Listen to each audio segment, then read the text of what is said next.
Assalamualaikum warahmatullahi wabarakatuh. Hai teman-teman semuanya, kelompok pulau dan kelompok gunung. Alhamdulillah, bertemu lagi hari ini dengan Bu Dian yang akan menemani teman-teman belajar hari ini. Hari ini teman-teman akan bermain bersama Bu Dian, Ustadz Fajar, dan juga Bu Nita. Nah, teman-teman, sebelum kita belajar, mari kita berdoa terlebih dahulu ya. Tata tertib berdoa, tangan diangkat, kepala ditundukkan, dan mata dipejamkan. Membaca doa sebelum belajar.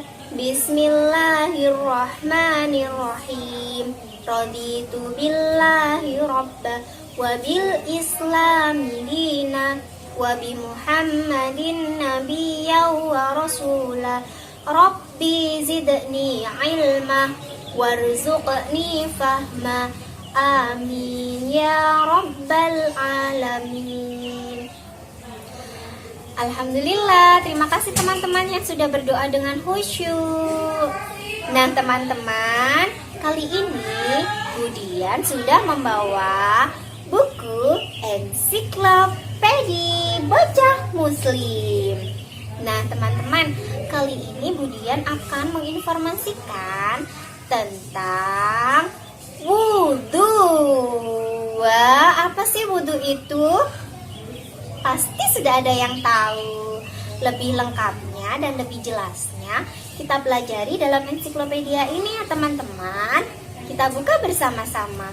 1, 2, 3. Bismillahirrahmanirrahim. Nah, wah, di sini sudah ada gambar tentang anak yang sedang melaksanakan wudhu. Nah, wudhu itu apa sih teman-teman? Wudhu adalah sesuatu cara untuk mensucikan badan kita dari hadas kecil. Hadas kecil itu apa saja sih Bu Dian? Hadas kecil itu salah satu contohnya ketika kita buang gas. Iya. Dan yang kedua, buang air kecil. Dan yang ketiga, buang air besar. Nah, itu tadi adalah hadas. Nah, bagaimana ya kalau kita berwudu? Ternyata ketika berwudu itu ada aturannya teman-teman. Nah, sebelum kita berwudu, pastikan teman-teman mengikuti adab berwudu. Adab berwudu yang pertama, membaca basmalah. Yang kedua, menggunakan air secukupnya. Adab yang ketiga, teman-teman tidak berbicara saat berwudu. Dan adab yang keempat, membasuh bagian badan sebelah kanan terlebih dahulu. Nah, itu tadi adab ketika teman-teman hendak berwudu. Lalu urutan berwudu apa saja Bu Dian? Coba kita lihat pada buku ensiklopedi ini. Yang pertama teman-teman, pastikan teman-teman berniat. Berniat di dalam hati ya teman-teman. Dan yang kedua, membasuh kedua telapak tangan sampai dengan siku. Yang ketiga, teman-teman berkumur-kumur. Yang keempat, membersihkan lubang hidung, menghirup lalu mengeluarkannya melalui hidung. Nah, ini juga termasuk sunnah teman-teman, boleh dikerjakan, boleh juga tidak. Dan yang kelima, membasuh muka sebanyak 3 kali. Dan yang keenam, membasuh kedua tangan.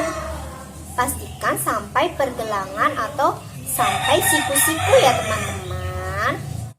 Yang ketujuh, teman-teman boleh melakukan mengusap rambut sebagian atau secara keseluruhan. Dan yang kedelapan, teman-teman bisa mengusap telinga. Pastikan bagian luar dan bagian dalamnya. Kemudian yang selanjutnya ada membasuh kaki. Nah, ini merupakan tata cara berwudu. Nah, teman-teman, itu tadi rukun wudu. Kemudian punya cara yang lebih mudah loh dalam menghafalkan rukun berwudu. Dengan cara kita bertepuk. Siap, tepuk. Tepuk rukun wudu.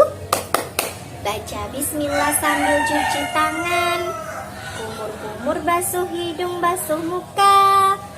Tangan sampai ke siku, kepala dan telinga. Terakhir basuh kaki, lalu doa. Nah, teman-teman, itu tadi tata cara berwudu dengan baik.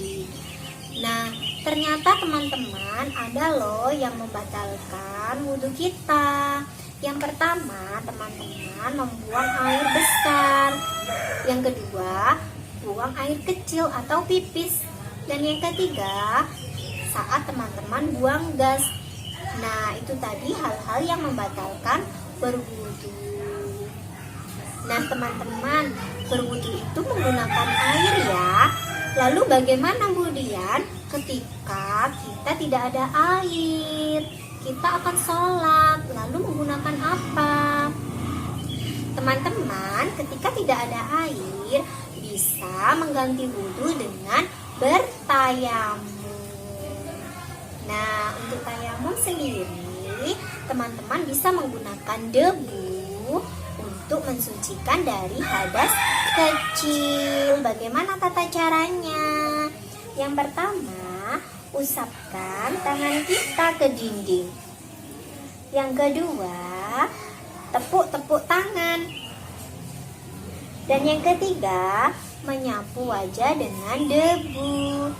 Dan yang keempat, mengusap tangan. Nah, itu tadi tata cara bertayamum. Itu tadi informasi dari Budian ya teman-teman. Untuk selanjutnya, teman-teman bisa melihat praktek berwudu dari Ustadz Fajar. Sekian dari Budian ya teman-teman. Silahkan melihat. Nah, sekarang teman-teman sudah tahu tata cara berwudu. Sekarang kita akan menyaksikan bagaimana ya prakteknya bersama Ustadz Fajar. Yuk kita simak bersama-sama. Silakan Ustadz Fajar.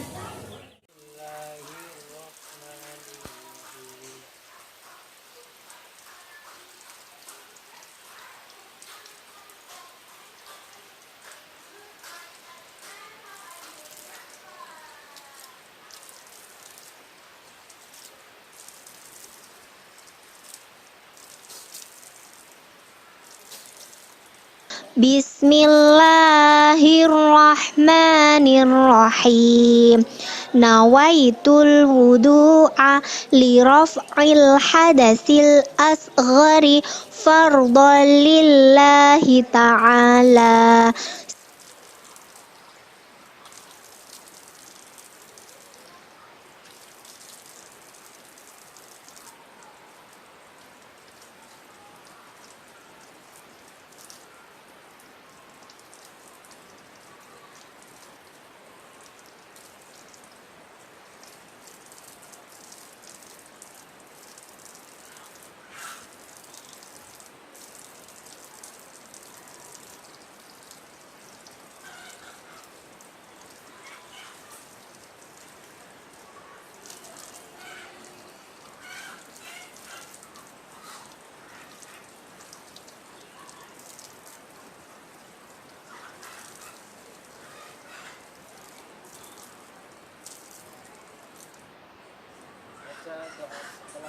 Asyhadu an la ilaha illallah wa asyhadu anna Muhammadan abduhu wa rasuluh.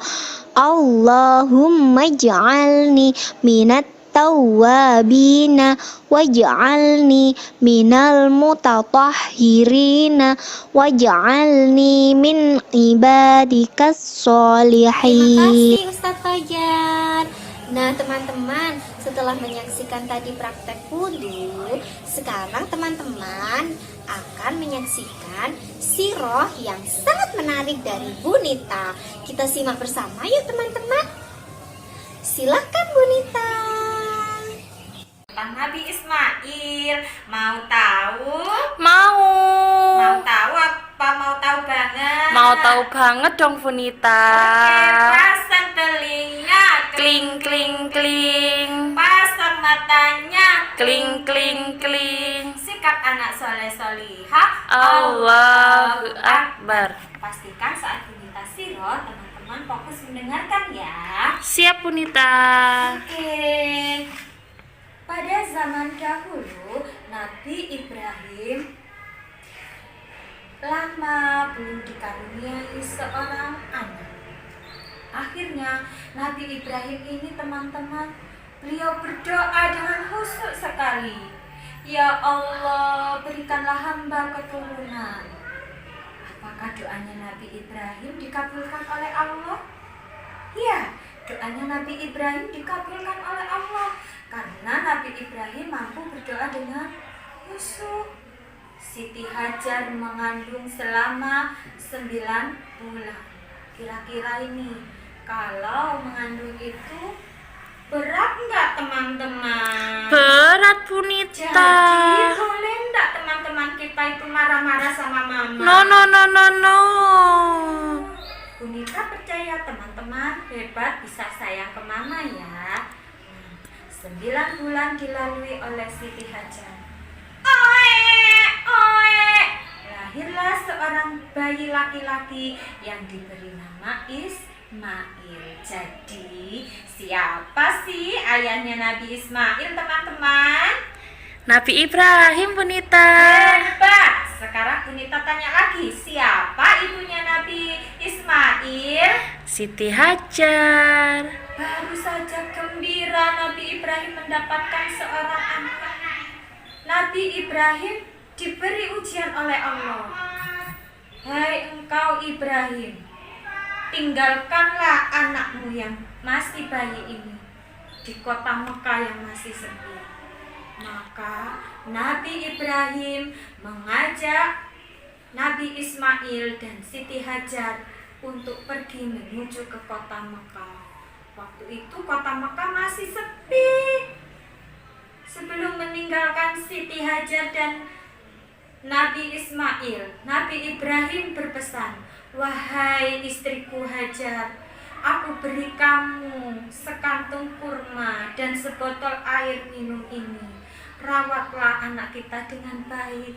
Sayangilah Ismail yang masih bayi. Baik suamiku, aku akan menjaga putra kita." Maka pergilah Nabi Ibrahim. Siti Hajar memanggil Nabi Ibrahim. "Hai Ibrahim suamiku, jangan tinggalkan aku di sini. Aku takut." Ibrahim pun menengok ke belakang. "Wahai Hajar istriku, ini perintah Allah. Aku harus melaksanakan. Baiklah." Akhirnya tinggal Siti Hajar dan Nabi Ismail yang berada di kota Mekah. Kurmanya dimakan oleh Siti Hajar, air minumnya juga diminum. Lama-kelamaan apa yang terjadi teman-teman? Habis Funita. Kurmanya dan air minumnya habis. Apakah Ibu Hajar bisa menyusui Nabi Ismail yang masih bayi? Tidak. Karena ibu menyusui itu butuh makanan dan juga minuman ya Bu Ayu ya. Iya Funita. Yang terjadi Nabi Ismail menangis karena lapar. Apa yang dilakukan Ibu Hajar? Ibu Hajar berusaha mencari pertolongan teman-teman. Dia lari dari Bukit Sofa mencari pertolongan. Tolong, tolong. Apakah ada yang menolong Ibu Hajar? Tidak ada. Dia lari menuju ke Bukit Marwah. Tolong, air. Tidak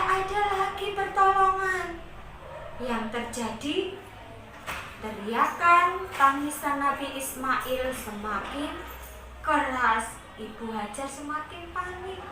Larilah Ibu Hajar dari bukit apa teman-teman? Dari bukit Sofa menuju ke Marwah selama 7 kali. Ini menjadi tuntunan dalam melaksanakan ibadah haji yang disebut sa'i.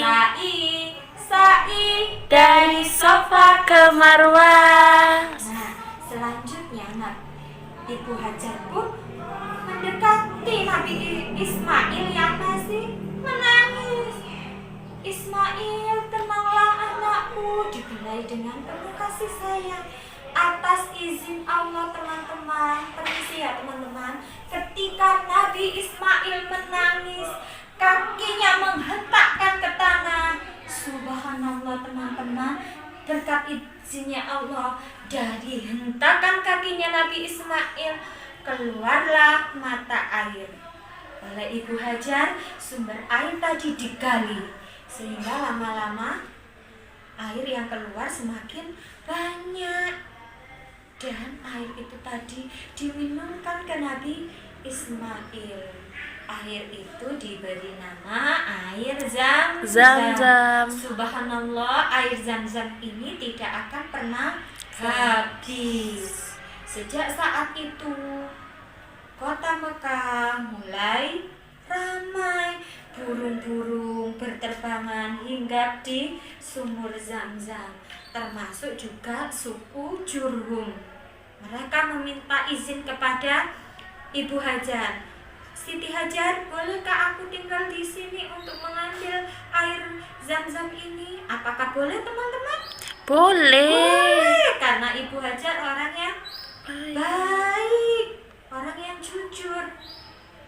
Selama 13 tahun, akhirnya Nabi Ibrahim menemui Ismail, datang ke kota Mekah.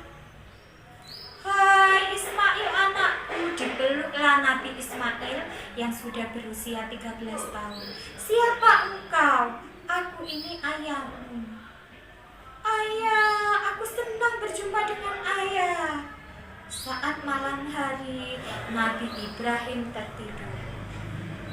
Dalam tidurnya teman-teman, Nabi Ibrahim bermimpi bahwa dia diutus oleh Allah untuk menyembelih Ismail.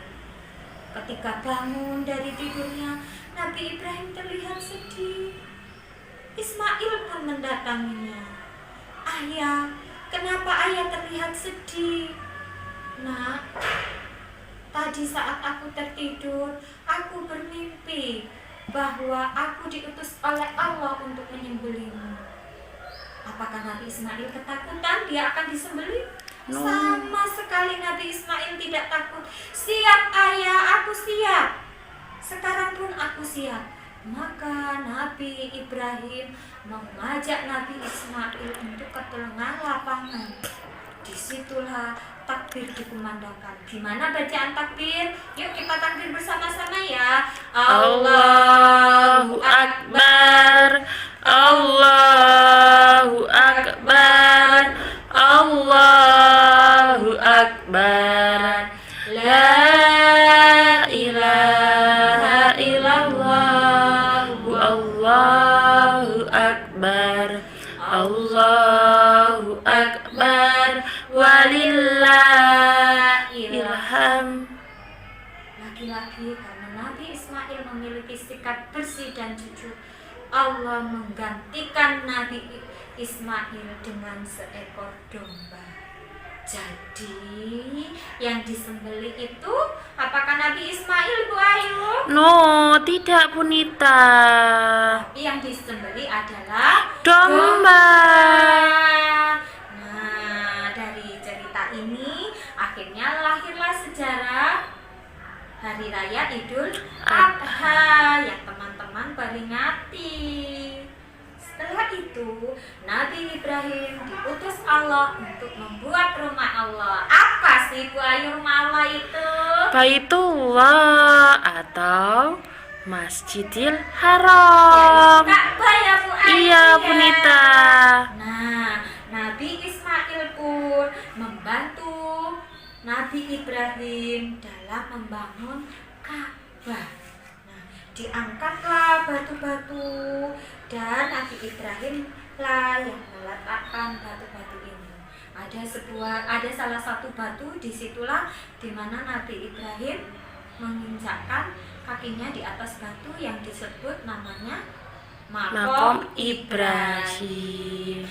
Itu tadi teman-temanku, cerita tentang Nabi siapa ya? Ismail. Dari cerita ini yang bisa kita ambil kesimpulan yaitu kita harus memiliki sikap bersih, sikap jujur, maka Allah akan melindungi kita. Alhamdulillah. Nah, teman-teman, seru sekali ya hari ini. Hari ini sudah ditemani oleh Bu Dian, Ustadz Fajar, dan juga Bu Nita. Boleh tahu teman-teman hari ini sudah belajar apa saja ya? Yang pertama, teman-teman mendapatkan informasi tentang wudhu. Yang kedua, teman-teman sudah melihat tata cara berwudhu dengan baik. Dan yang ketiga, teman-teman sudah mendengarkan sirah tentang wudhu atau tentang kebersihan. Nah, teman-teman, Bu Dian berharap dan juga ibu guru yang lain, teman-teman dapat berwudhu dengan baik dan benar di rumah. Wah, terima kasih ya teman-teman sudah bermain hari ini dengan hebat. Semoga besok teman-teman lebih bersemangat lagi. Bu Dian akhiri, wassalamualaikum warahmatullahi wabarakatuh.